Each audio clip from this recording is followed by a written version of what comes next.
Hey everybody, welcome to another episode of my LinkedIn live show, Risk On, Risk Off.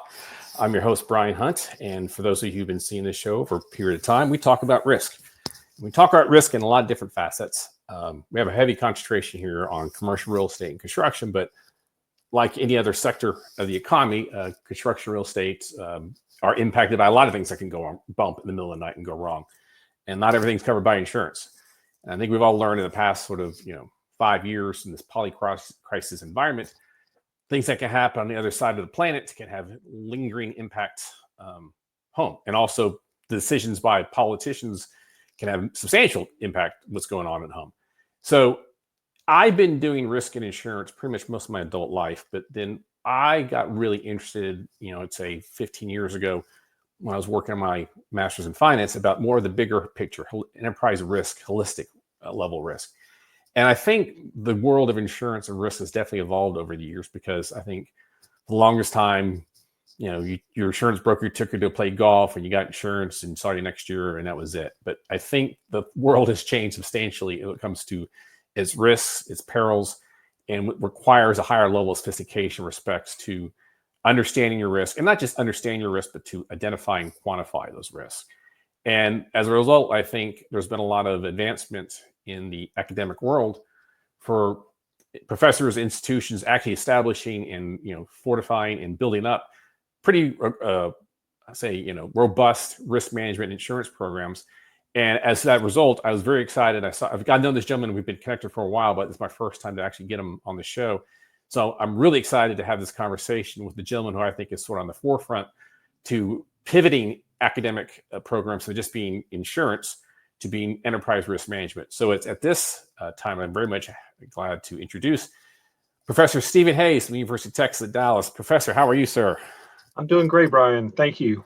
It's great to have you on the show, and I'm looking forward to this conversation. And you and I were just talking in the green room about this. I think we got a lot to talk about.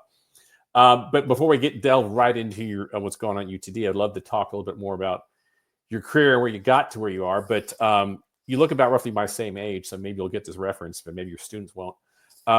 If we were playing a modified game of where in the world is Carmen Sandiego, where in the world is Professor Steven Haynes right now? So, right now I'm in Richardson, Texas, and sitting here on a pretty nice sunny day. Awesome.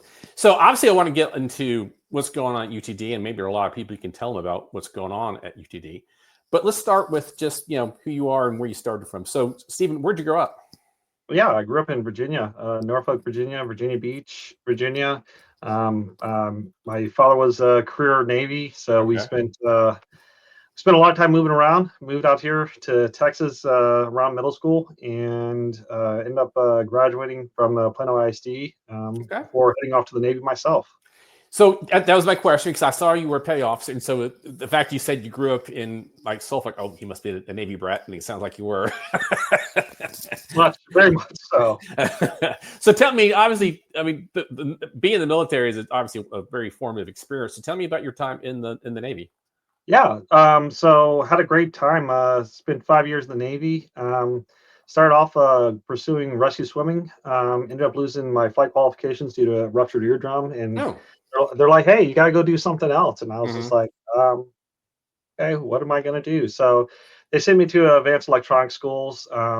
Idea was that I was going to shoot missiles or something off a ship, but ended up going into security, anti-terrorism. Ended up very much involved in ship security, doing operations overseas. Spent 3 years in Japan. Ended up hitting like total countries. I think it was like 29 countries in like 3 years. Wow.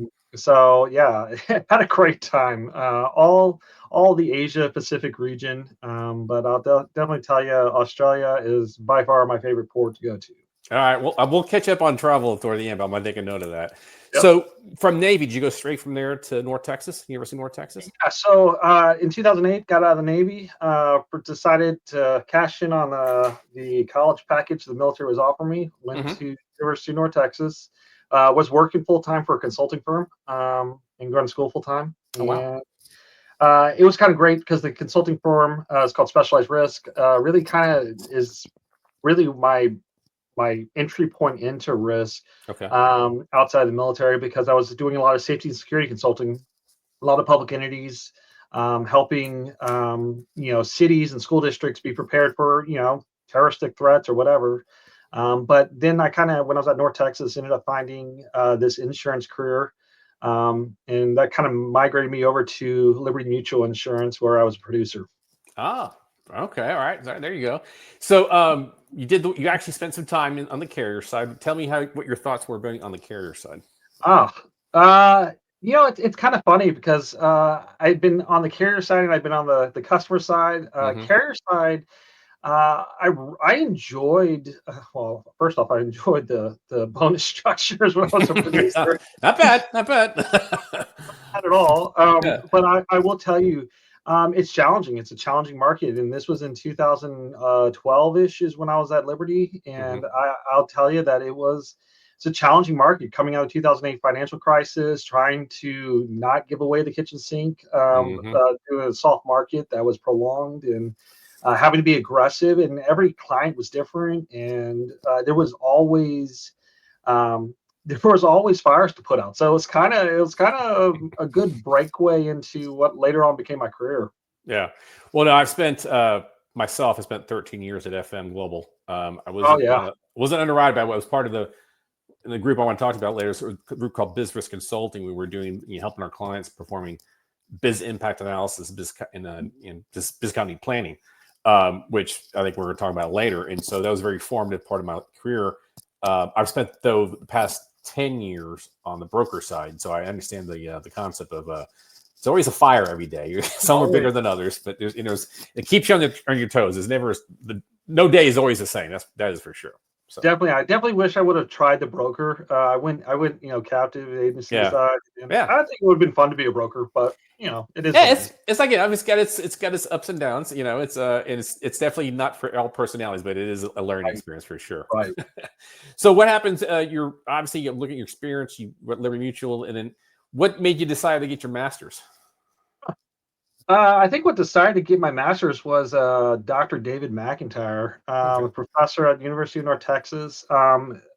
He was a terrorism scholar, and one day he pulled me aside. It's like, hey, you should pursue a master's degree. I was like, nah, I'm kind of a dumb guy.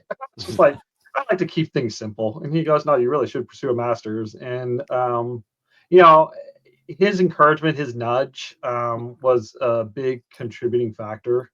And then pursued the master's, decided to do like a public administration, public policy type master's degree. Yeah. And it was a solid investment, but I'll tell you, it was a challenging thing because as you're studying things like city budgets and revenue streams and things of that nature, you start Mhm. realizing, wait a minute, where do all this tax money go? So really it opened my eyes to a much more civic responsibility, if you know what I mean. Oh, absolutely. So obviously, in part of your career, we'll get to like you're a professor now, but you spent some time as an adjunct lecturer at UTD. Was that soon after you get your master's? Is this something like you were thinking about getting your PhD? Yeah, Or how did that come about?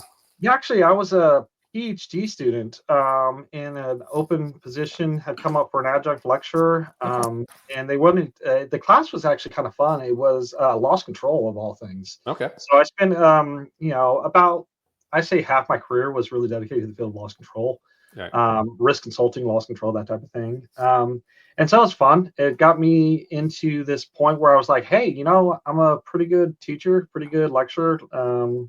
I definitely have a passion for it. And Hmm. so, kind of when the acting director, Deborah Richardson, was retiring, she kind of reached out and said, "Hey, I'm leaving the company, going to retire. And, is this something you're interested in pursuing?" I was like, "Yeah." So I interviewed, and kind of, full circle, went from a lecturer to a professor. Now the head of I'm the director of this program. So it's been fun. Good. Well, so I want to get to the program, but let's talk because I'm always been sort of curious and fascinated. Like, do I have what it takes to get a PhD? Talk about that process getting the PhD at UT. How much the time? Were you teaching at the same time and working? Yeah. How'd that work? So So I pursued my PhD at Oklahoma State University, okay. which very, very fortunate. They had this hybrid program, Okay. which allowed there to be a real class going in. And so half the class was in person, the other half class was Zooming in. Got it. Their faculty are fantastic. My dissertation chair, Dr. Tony McAlevey, was awesome to work with and doing research with him. And he was a motivator and everything. But I was working full time, going to school full time. Wow. It was a challenging course. Yeah. What they don't tell you about a PhD process is you'll question everything about your life and your choices. Why am I doing this? Yeah, right. And I've also found out that you end up having more arguments with family members and things of that nature because fundamentally what happens in a PhD is your mind is transformed from thinking from one way to another. And it's not so much that there's a right answer, but it's more about asking the right questions, right?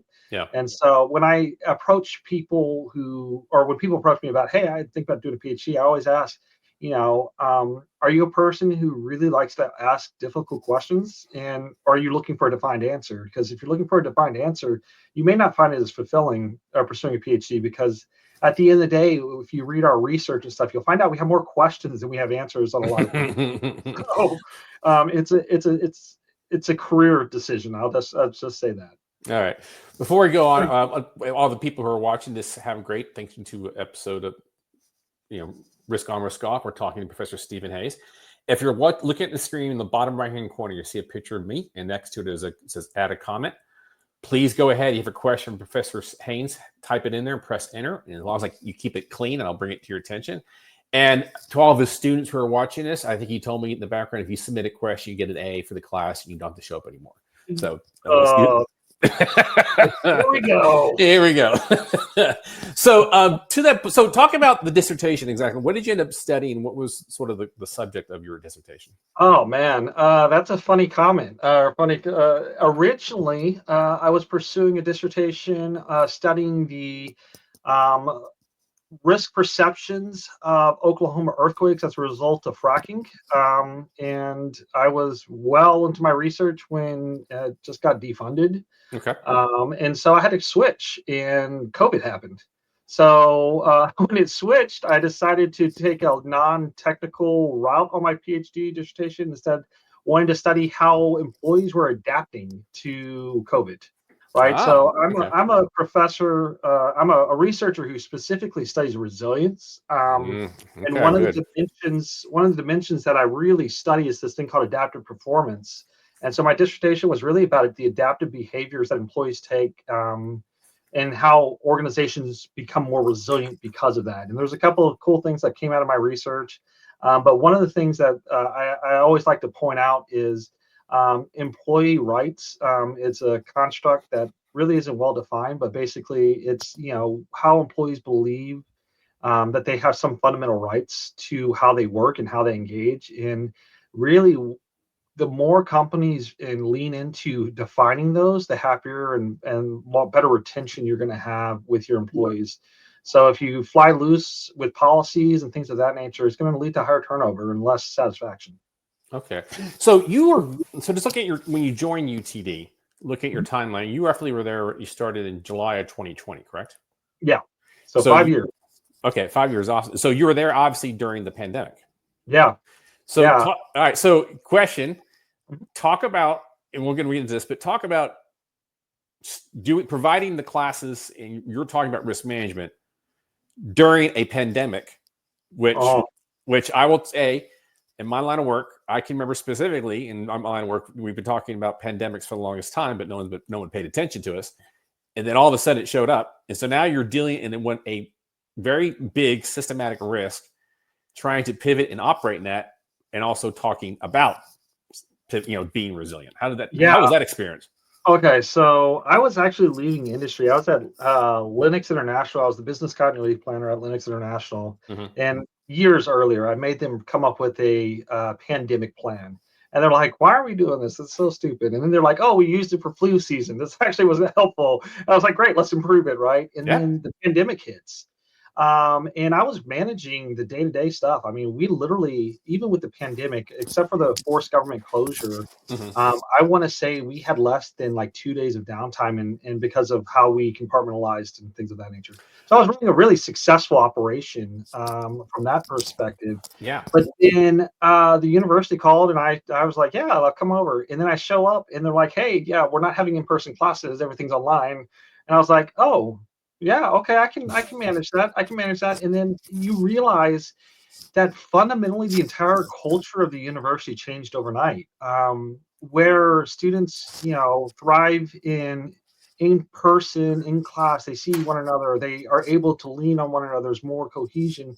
That's gone in Yeah. a what I call a cold world. Sorry, which is basically when we go to online. It's just you have to understand that it's harder for there to be a defined culture, and so Yeah. that becomes challenging. Students' grades will suffer, students' retention of knowledge suffers. So it really was a hard thing. So I really look for innovation. I look for ways to kind of pull things out during that time. And a lot of that stuff was shifting from lecture based to discussion based. So Okay. instead of me lecturing with slides, it's like, hey, auto liability is a big problem for companies. What do you think some of the contributing factors are? Right. Yeah. And what do we do about it? Right. And at the end of the day, that's really where the idea of so what really comes out. Right. So like, what is it that we need to be teaching at the university to make these students successful? And it's really applied application and in complex thinking. Right. And Yeah. so that's where my whole fundamental shift really started, to where we are today is because of COVID, because I felt like we have to shift the narrative. We have to shift the way that we're thinking, or else we're going to be behind the eight ball. So that tees up a real good question. That talk about I think your career is almost like a great analogy for the evolution of risk and the things you've Mm. done. And so that being the case, I mean, how would you, in your perception, how's the definition of risk evolved since you started this field? Like what are we currently missing when we think about risk in traditional, very silos? Speaking very silos, you know how it is, and sure Linux had the same thing too. Yeah, yeah, yeah. Well, first, I mean, the very first thing that comes to mind is that we're shifting from this hazard focused view to a much broader view of uncertainty. Hmm. I think it was really easy in the 90s and 2000s to think of risk as being a defined hazard. Oh, we just got to attack this hazard. We have to prevent this hazard, right? But really, over time, we moved to this period of we really don't know what tomorrow is going to hold as well because there's so much uncertainty. And I think a big part of that is that we have this realization that we're really in an interconnected world. Um, we can't think necessarily about linear paths anymore, Hmm. but we really need to start thinking in like terms of systems. And I think that this also is where enterprise risk really kind of comes into play. Um, what we always thought as threats as being bad, right? Yeah. To me, threats give us room to innovate, and should be seen as an opportunity. A hazard is a hazard. We can't necessarily do anything about most hazards, but if we're coming from a perspective of being resilient, we can certainly come up with better ways to innovate, and Yeah. in that way become a better organization overall, and not just from a risk perspective. So to that point, so you come in with a background, you practice at Linux, you have the like you said you're on the ground developing BCP for these type of events, and you come to the academic world. Mhm. So talk about your efforts to bridge academia and practice, and like where do you see the biggest gaps between how risk is taught in the past, maybe your changes now, and tell us what you're doing, versus how it's actually managed in an organization. Yeah, that's actually a really fun question to explore because I think that at the university level, researchers love to work in frameworks. We love a good model, Hmm. and I'm no different. I love a good model, Yeah. but that's not how the world actually works. A model takes a very complex system and simplifies it to one level, right? Yeah. And as a result, what we teach sometimes at the university is too simplified in terms of application. But in practice, we also realize that it's really messy. We really need something to start with, and that's where those frameworks and models come back, right? Because risk is messy, it's heavily influenced by culture and politics. And what I see is often we lack the political will to do what we need to do to make it right, Hmm. right? And that's where I always say, being a risk manager in some ways is one of the hardest jobs in the world because you don't realize it, but you're a politician. You're really having to be in the political turmoil and helping shift how we think because we have to build the will to change. Okay, so and that's a really valid point. So I'm glad you brought that up. So let's circle back because I want Mhm. to talk about the efforts it took you to build up a business continuity plan at Lennox, a big multinational firm, to talk about a pandemic, which probably a lot of people think, well, why are we wasting our time on this? I imagine you had to go through a lot. It wasn't like you said, okay, we're going to do this and be cooperative. There is probably a lot of politicking, for lack of a better term, you had to go through to get that done. And tell us what it took to get it done. Like what was the big, how did they finally sign off? Okay, this makes sense. Let's use our resources to do this. I would love to say that, I'm a big superhero or whatever, but in this situation, the groundwork was laid by Meredith McCluskey and by her predecessor Hmm. at Linux. And they had a framework.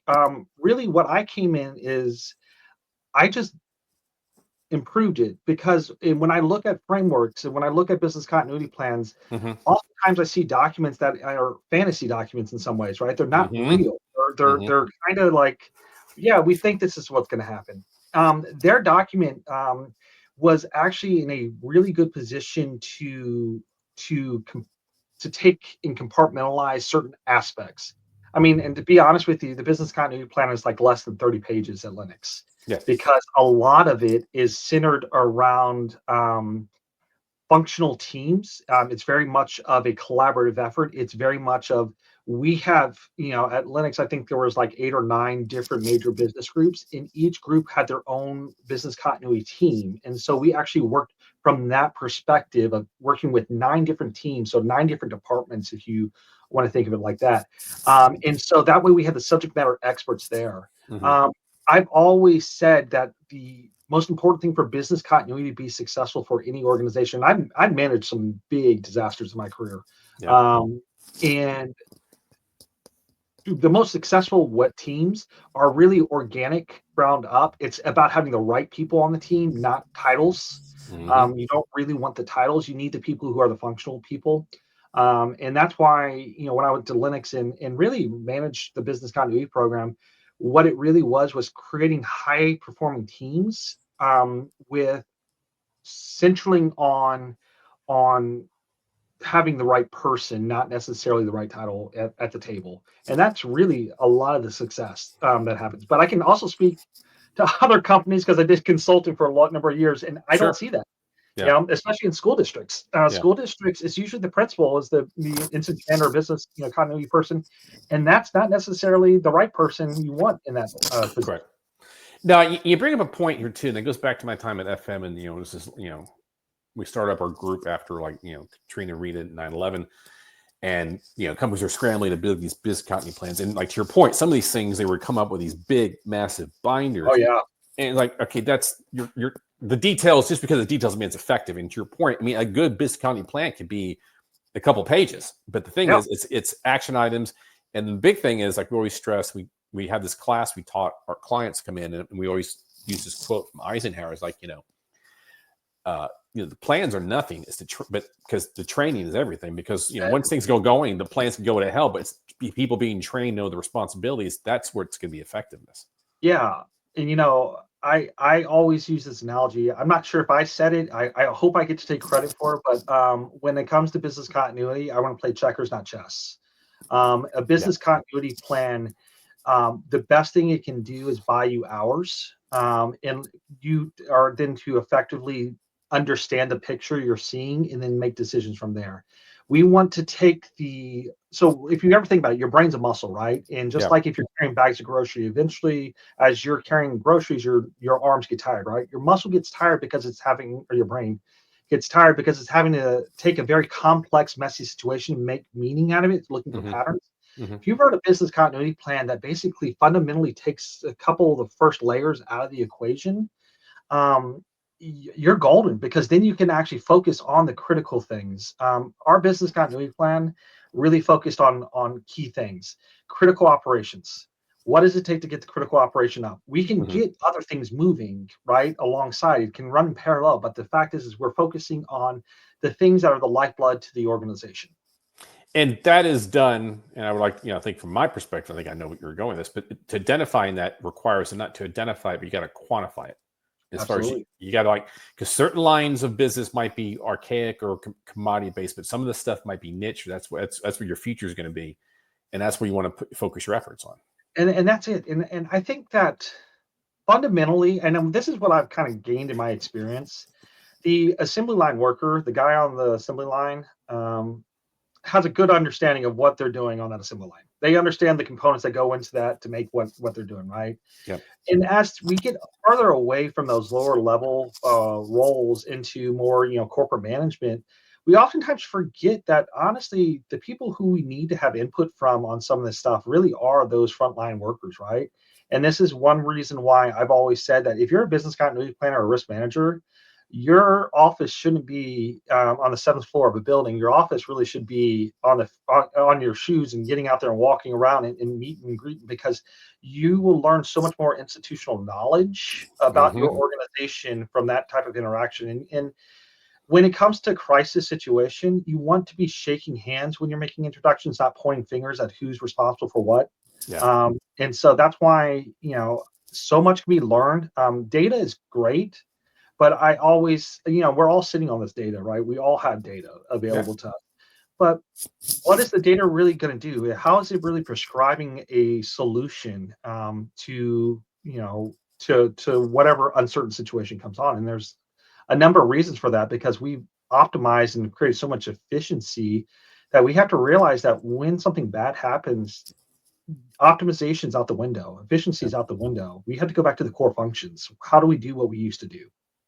It's a good point. So we talked earlier about the concept of resilience, and maybe it's a good time to ask this question as far as, what's the difference between a company that just survives a crisis versus one that actually becomes stronger? I mean, what are the distinguishing characteristics of that? I love this question. All right. Because this is the question I've actually had a lot of conversations with. Companies that just survive return to their old way, just in a new look. Yeah. Right? They're not doing anything innovative. They're just kind of going back to business as usual. But the ones who really, the champions, I always call them, I always use this like a boxing analogy. So, if you've ever boxed, that sometimes when you get thrown into the ropes, what you're really doing is trying to conserve energy and looking for a way to pivot, right? You're looking for a way to get out, and call that adaptive performance, if you will. But when I look at successful companies, they are using the crisis as an opportunity to innovate and adapt, and probably more importantly, strengthen their culture. They're really saying, hey, we can't do what we used to do. Thanks for being on this crazy train with us. But yeah, we're going to do some things differently, and let's do this together. It's more of a collaborative team, right? Approach. And I think that there are kind of some things that really distinguish these organizations from others. First off, companies, because I can sometimes predict what those companies look like. Companies that have learning cultures really are companies that do very well in crisis. And when I say learning culture, do they have a defined way of taking what's happening and sharing that information with others, or retaining that information so that it can be used in the future? I also have to say adaptive leadership. How quickly are the leaders able to move? And that's where we really start moving away from the traditional pyramids and moving more towards a flat organizational structure. So that's one thing I look at, is how hierarchical the structure is. And I honestly say the last thing is, how do they communicate? What is the way that they communicate? Sure. Quarterly meetings is not the best way to communicate. Either is always being on Microsoft Teams, always being connected isn't necessarily the best way to communicate. But it's really about creating the communication channel in which information flows vertically and horizontally, and that's a big part of it. So that kind of goes to the next part I want to talk to you about, as far as, part of you. I've got bunny stories, and I'm sure you got plenty too. So we've talked about, risk has grown and it's gotten more complex and interconnected, and clients find out, something happened that no one thought about, and all the result, my complete operation is shut down. Can you walk us through a real example of how a seemingly small risk cascaded into something much larger, either with you directly or maybe for some of your clients, or even just some of the stuff you studied in the past, and what could have been done differently? Yeah, I'll tell you one that kind of always sits with me, and it still is. This was when I was in industry, and there was a client that um, their key supplier kept running into financial hardships. Yep. Business owner had a gambling problem, basically. Aye. And so he got into a position before where the company had to make a business loan to that company to help them stay afloat, because they were the king. There was no one else who provided this part, right? Mm-hmm. And eventually that financial troubles hit hard, and that company ended up having to make a decision about, do we buy them out? Do we not buy them out? But that situation was something that was a slow train wreck, and Yeah. it starts off with little things, right? It starts off with like missed opportunities to diversify. It starts off with not thinking about second tier suppliers, things of that nature. And what ended up happening is the company, it took some time for a buyout to happen, but the company ended up losing production as a result of it, right? And Wow. they only carried 3 days of supplies in their stores, and so it didn't take long for that to run Mm-hmm. dry. Mm-hmm. And then all of a sudden, you have a market demand for something, and so customers are fundamentally going to shift to something else. Correct. And so it's like little things like that. It's everyday things. It's Yeah. how personal problems can actually arise into business problems. That's a great example. It's like something like that is probably not necessarily insurable, but Yeah, it's a risk that it's a big risk to enterprise, and if it's not addressed properly, or at least identified, or come up with a plan, to your point, it could have long-term consequences. So and that's it. Yeah. yeah. So we got a first question from Mr. Andrew Nelson. If you could fund one role most orgs don't have but need to knit ERM, BCP, cyber together, what is it, and where should it report? Oh, that's a fun question. Yeah. One role. So this is probably where I kind of had this argument kind of going on for a long time, that honestly we teach BCP, ERM, and cyber as three distinct things, but Mm-mm. really they need to be under one. So honestly, I would create a manager of organizational resilience, Yeah. and they would sit above those three. Those three organizations would move up. And to be honest with you, they need to be under the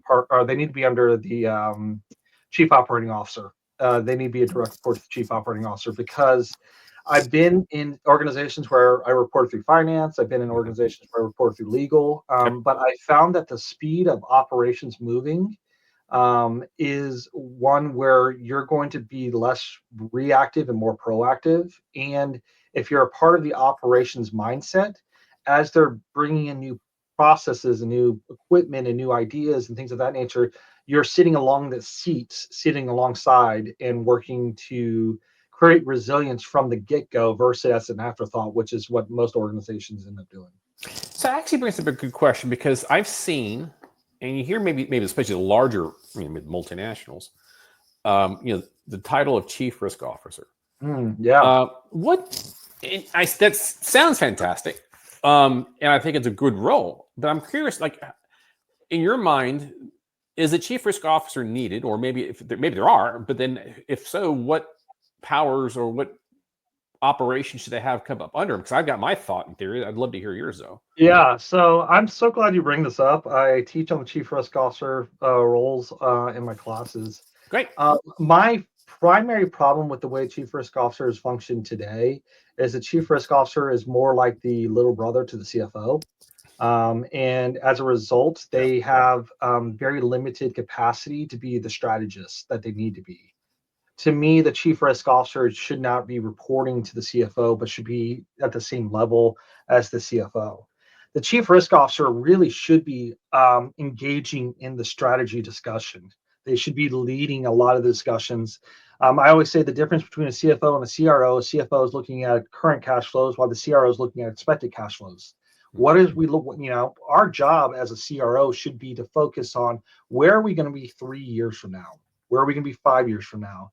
It shouldn't be what are we doing for the next year? That's a CFO type role, right? Yeah. CFO can be, but like we really need to be looking as the CRO as the chief strategist. And I think that that's probably one of the problems we have is we use the risk word in that title and people automatically think insurance. They Yeah. automatically think traditional. Totally. And Yeah. enterprise risk management is here to stay. It's going to be continuing to evolve. I will definitely argue that COVID really is what pushed enterprise to the forefront. But I really think that the chief risk officer really needs to be the chief strategy officer. Well, along those lines, and I think you're right that COVID, I think that the concept of enterprise risk management was slowly evolving, and I think COVID, put on steroids, and now it definitely got more people's attention. To that point, so you are at UTD training this new generation of risk people. Hopefully they pay attention to you. I think they should.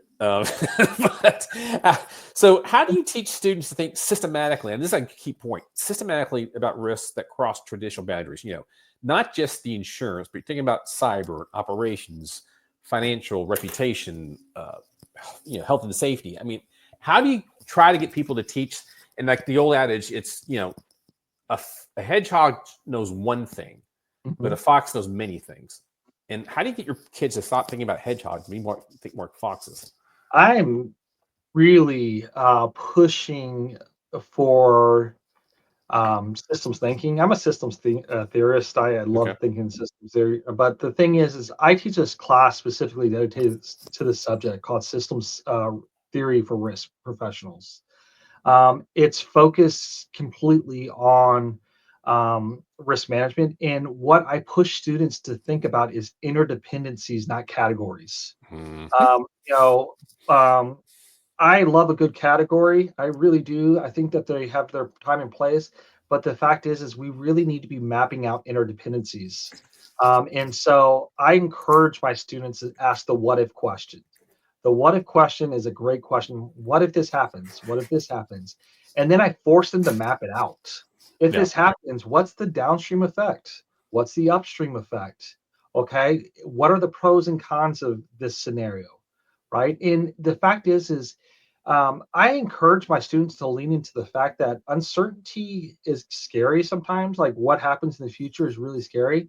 But the people who are the most resilient in life and in industry and in organizations are the people who ask the what if question and constantly push the boundaries of always be learning. I am so glad you said it, and I completely believe to that. And that's, that goes back to my days at FM. We were running, Lennox was a client at that time. Running around the country. Running around the country. We were doing, helping our clients and doing the biz impact analysis for people who don't understand what BI is. It's trying to help identify and quantify your risk. Basically, you're basically doing a claim prediction before the event occurs. And the big reason I think my firm developed our group is because, back in the day, and the whole joke is the AFM is a bunch of engineers selling insurance. And they were able to get the MFLs down pretty solid, as far as building goes down, blah, blah, blah. It takes 12 months. It's going to cost $100 million.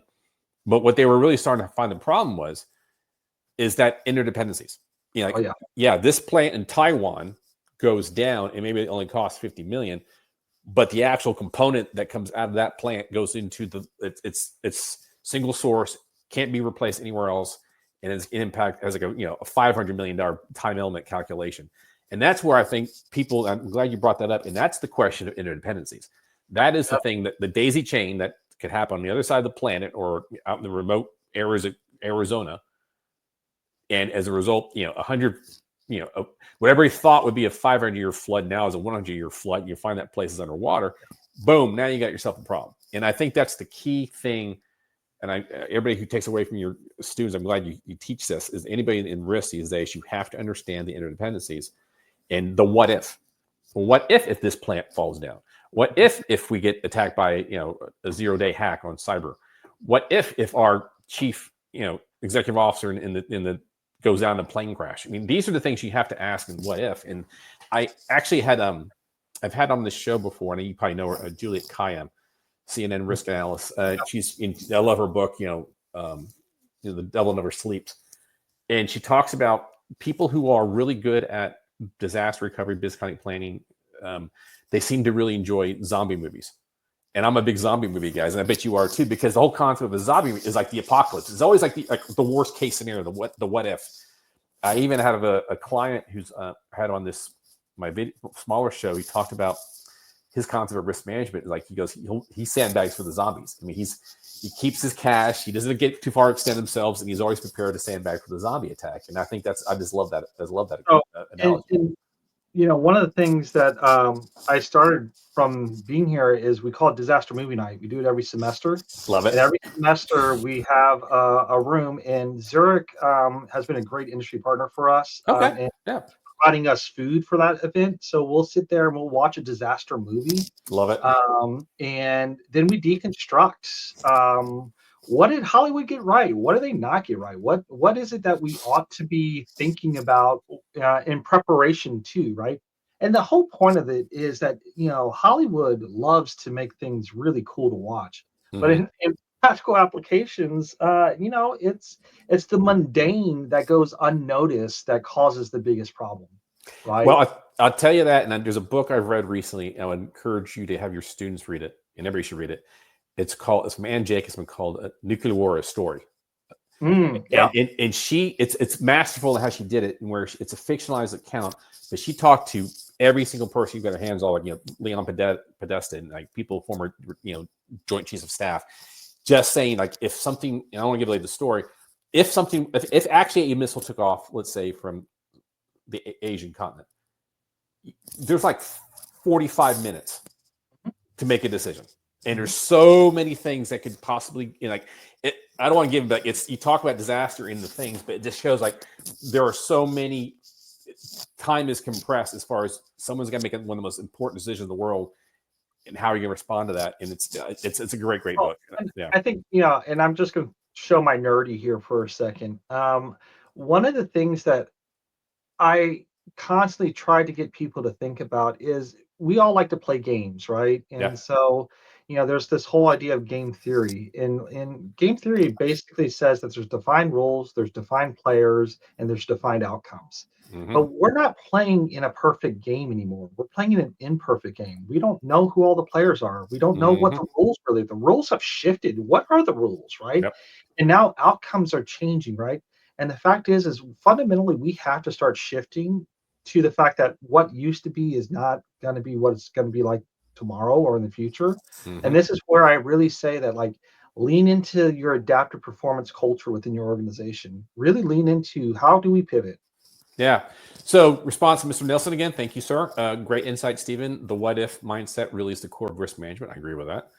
Best brokers, underwriters, and risk leaders I meet are the ones always asking, what if this goes sideways? What if this capacity shifts? What if we need a faster plan B? That's where resilience really begins. I completely agree. It's a question of doing the what if. It's, ask, because people say, oh, it's never going to happen. Oh, really? Two planes are never going to go into the World Trade Center, and that's never going to happen. A pandemic's never going to break out. Russia's never going to invade Ukraine. And these are things that, people find out real quick can impact our daily lives. And if I can throw in one other question, and this really, I have to say that I have to attribute this to Warren Buffett. So what? And then there's so much stuff that happens out there in the world. Yep. So what? Right? Mm-hmm. If it matters, if it is a so what matters to me, then what do we do about it? Right. Yeah. And so I think that it's so many things can be solved from the so what and then and the what if. And to be honest with you, the best way to perform in high uncertainty is to have challenged yourself to think about the unusual, right? It really does start with what if. And to that point, so this brings my next question. Let's talk about the current environment. What megatrends are you most concerned about from a risk management perspective? Which ones are organizations underestimating? I got my thoughts. Yeah. So the very first one, and I'm an AI researcher, is AI. My research specifically I am a privacy regulation ethics guy in this Okay. space, but my real big concern, what I've done a lot of doing research on lately, is algorithmic drift. And Mm, algorithmic drift is when we start an AI with the best of intentions and it slowly drifts, right? Because AI is an iterative process, meaning that each input we put into it becomes stored memory that it can recall in the future. sure. So basically, if you have an AI tool that is being used by a lot of people and bad queries are being put in, bad input, bad output, right? So we have this drift that happens.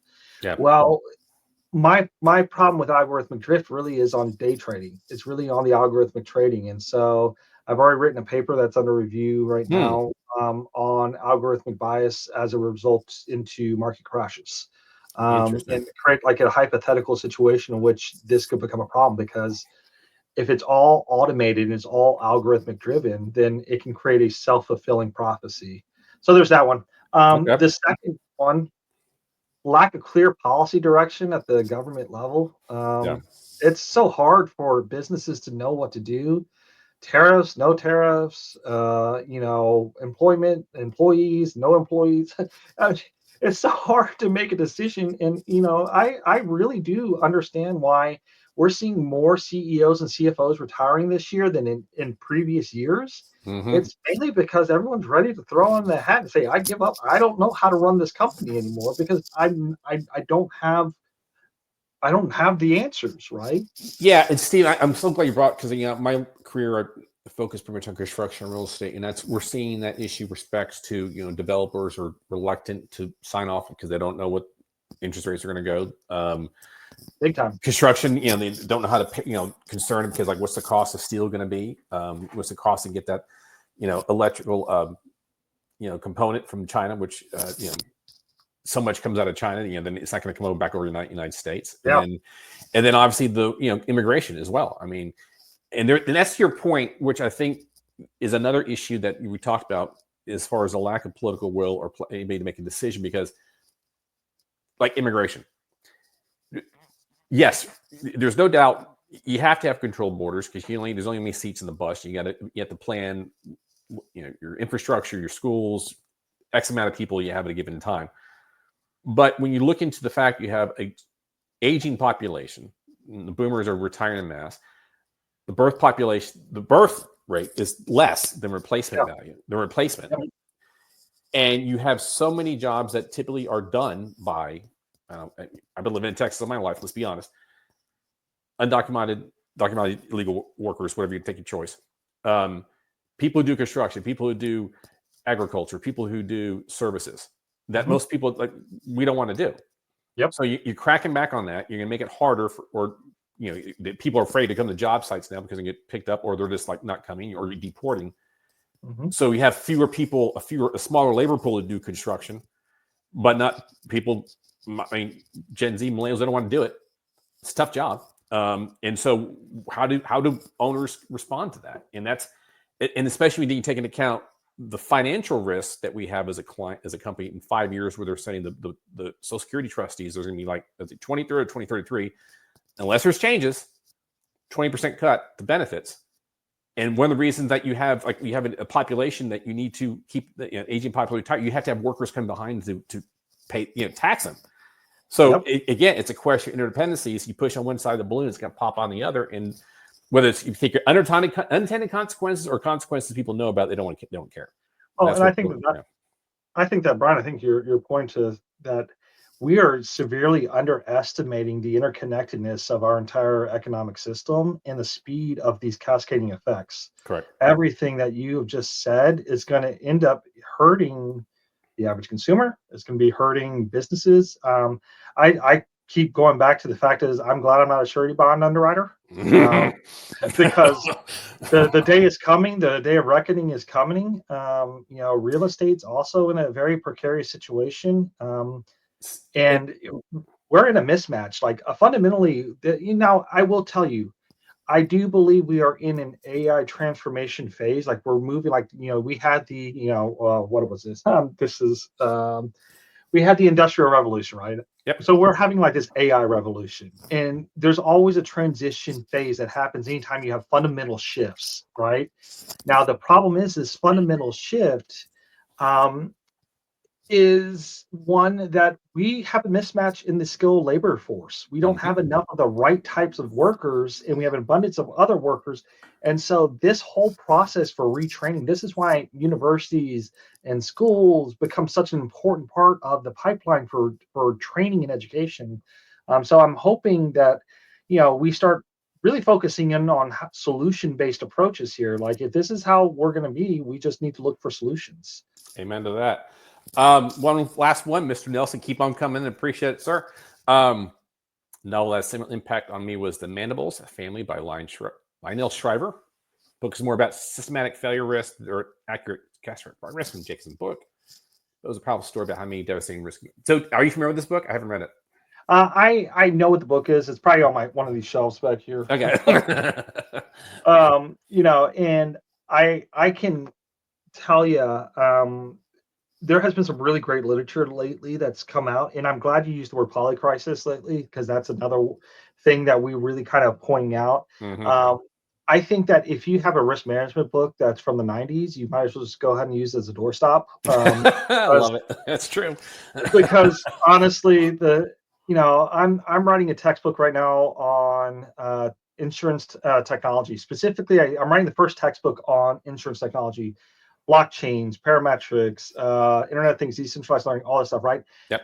It's interesting. I'm the first guy writing this book, but it's also one of those things where I'm like, we should have had this book 3 years ago, right? Like, why is it taking so long for someone to write this thing? And, and I argue that part of it is we are moving faster than what books can really kind of keep up with, so the moment you write a book, it's almost obsolete in today's culture. But I'm telling you, the best thing you can do is go back and to start back reading, and it may not be an insurance book, it may not be a risk management book, but I definitely say there's so many great topics out there. The more well-rounded, more interdisciplinary you are, you have a finance degree, Brian, but like you have to know supply chain. You have to know, you just knowing more things is always helpful. Oh, absolutely. And I'm a big, to your point, I'm a pretty avid reader. And I read a lot about more nonfiction, and my passion is, sort of geopolitical risk and where it comes together. And actually, it's kind of funny, like, funny how I did it or how I kind of came across it. But back during sort of the start of the Great Financial Crisis, 20 years ago, I pretty much start every morning listening to Bloomberg Surveillance with Tom King. And he's got, like they say it because they get people from finance, investments, economics, and international affairs. And that's where the world kind of can place, because international affairs going on in Ukraine or Taiwan is going to impact on financial markets here, and it's all intertwined. It's the interdependencies, and that's why I'm always just trying to find the interdependencies between geopolitical risk, finance, insurance. So I will tell you, one of the pet projects I've been working on for years is geopolitical risk as a financial instrument. Because I have students right now that are undergoing their masters and PhDs that are studying geopolitical risk to find what moves during those movements, and how do we. So really, we know what moves. Like there's certain things we can tell, right? We know gold prices move, right? Yeah. But what are the things that signal early, right? What are the leading indicators of geopolitical risk that might actually make movements, right? So obviously, there's geopolitical risk is a fascinating world, and I always start off every class that I teach. What's happening in the world is the first question I ask. Because if you're not paying attention to what's happening in the world, you're really doing your organization a disservice. All right, so I got one last serious question before I end up our conversation with some of the lighter stuff. But you seem to be very on the forefront as far as risk and technology. You're talking about blockchain and parametric. Can you give me a reason why anyone should be putting their money, if maybe you believe it, maybe you don't, cryptocurrencies? Oh, God. I knew you were going to ask cryptocurrencies. So I'm not a huge fan of cryptocurrency. Nor am I. And I know that's like, for anyone who's in the tech space, you're like, wait, what? No. So my biggest problem with cryptocurrency is The movers and shakers of cryptocurrency have the ability to manipulate those returns. Think about if you have for instance, uh, Donald Trump Jr. Just broke $1 billion in wealth, right? And Yeah. it's crypto driven, right? Mm-hmm. Well, he has the ability to continue to move that, right? He has the ability to continue to uplift that by what he says, right? Cryptocurrency is very much tied to social media, right? And social influence. And People so there's selling their too much. book. They're selling their book. Exactly. Yeah. There's too much influence that's outside of market control, right? Yeah. Because market efficiencies work because we have known rules, known players. Yeah. Now, crypto also, my biggest challenge with crypto is um, it's usually used as a sidestep to the traditional tax policies and things of that nature. It's used oftentimes in illegal, nefarious activities. Mm-hmm. I just have a problem with it. The reason why our currency works is because it's backed by the faith of the government, right? Correct. What is crypto really backed by? It's backed by Groupthink. groupthink, right? Groupthink. Do I think crypto's here to stay? Yeah, crypto's here to stay. But I will tell you that the Federal Reserve and the international banks and all the national systems are all looking at how to move to more blockchain like technology with transactions. So that may be crypto driven. I'm just not a huge fan. Yeah, I agree. Great. All right, so I got a couple more minutes, so I want to be respectful of your time. So, Professor Haynes, when you're not thinking and contemplating teaching a risk, what are you doing? Oh, I'm a guitar player. Nice. Yeah, I'm in a band. I'm actually in two bands. I play for our church Sunday mornings. I've been doing that for 20 plus years. Nice. I have, I'm also a huge dad in terms of like I got two kids. I'm very involved with helping them. How old are your kids? My son is about to turn 17. My daughter's 14. So she's a head of cheerleader. So I'm a cheer dad. So there's that. And then my son is super intelligent, super bright, super witty, super funny. And so a lot of times I just like hanging around him and hearing his thoughts. And I tell you right now, if the rest of the generation is like how he is, we're in a good place. And cool. Good to hear. I'm excited about the next wave. Is he gonna be a risk management person as well? Or is he gonna do something else? No, he wants to be an engineer. So, which is funny because I originally started off in electrical engineering. But halfway through my electrical engineering classes, a professor pulled me aside and goes, "You sure you want to do this?" So I was like, "What, electrical engineering?" He goes, "Yeah." I really like the rest of us. I was like, "What?" He goes, "You talk too much." I was just like, "Oh, okay." So, awesome. Thanks for the insights. So. Yeah. All right, so you got your last 3 minutes. Give us the commercial for the University of Texas at Dallas. Yeah, University of Texas Dallas. We just found out yesterday from the Princeton Review we're the 40th best public university in the country right now.